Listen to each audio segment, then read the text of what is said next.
Hi, my name is Brian Koski. I'm on my 20th year here as a systems design specialist at AK Material Handling Systems.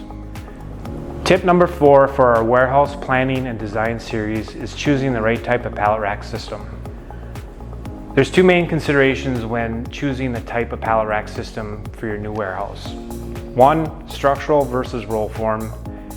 It's mainly a question of the abuse and longevity of your rack system and the cost of roll form rack versus structural rack. The other consideration is the actual type of system between selective rack, pushback, drive-in, or gravity-fed systems. There's a cost difference between all of these, selective being on the lower end, but again requiring the most space versus the high-density systems. Some warehouses require a mix of these, and it's best to look at what optimizes your space and operations.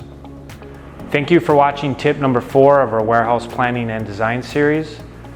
For more videos, please like and subscribe to our channel. Thank you.